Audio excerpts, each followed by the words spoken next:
Là, on aborde un sujet qui fait le lien entre le dérèglement climatique et la question des risques naturels. On a souvent pensé les choses en silos.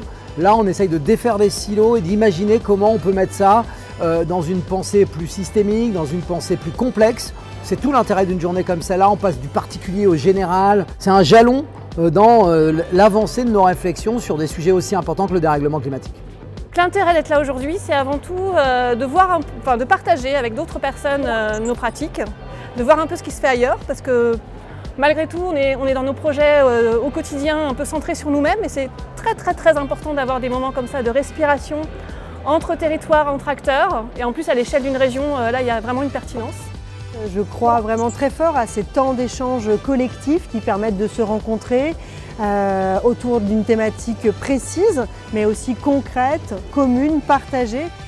Il nous faut vivre avec ces dérèglements climatiques, avec ce réchauffement de la planète. Il faut à la fois en limiter l'essor, mais aussi en prendre en compte aujourd'hui les conséquences. Et nous considérons aujourd'hui que la mobilisation de l'ensemble des acteurs pour adapter nos comportements à la nouvelle température, adapter nos comportements aux risques qui sont embarqués par le réchauffement climatique est une priorité.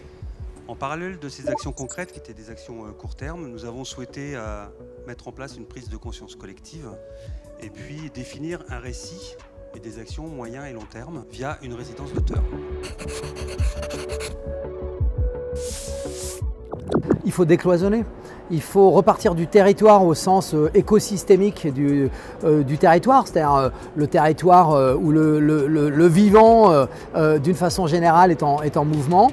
Et il faut coopérer, il faut faire marcher cette intelligence collective. Voilà, moi, c'est l'idée forte un peu que je retiendrai. La question de l'injonction de la résilience territoriale. C'est vrai que c'est un mot qui est à la mode, donc nous aussi on l'a remis partout dans notre projet de territoire, résilience, etc. Ça vient bien avec l'évolution climatique. Sauf qu'en fait la résilience, ça se base sur des savoir-faire d'un territoire que le territoire est en capacité de mobiliser pour pouvoir réagir en fait aux chocs qui peuvent arriver. Être résilient, c'est aussi accompagner tout le monde dans cet apprentissage commun et qu'on a besoin, qu'il y a une expertise particulière. Les experts, c'est effectivement pas que les chercheurs, c'est pas que les élus, c'est pas que les techniciens des collectivités, c'est aussi les habitants.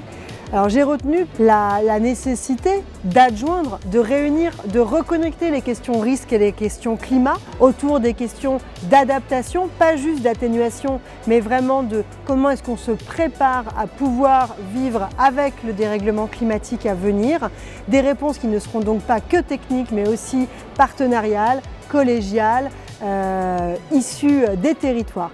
L'adaptation au dérèglement climatique et aux risques, c'est construire différemment, c'est aménager notre territoire différemment, c'est produire différemment.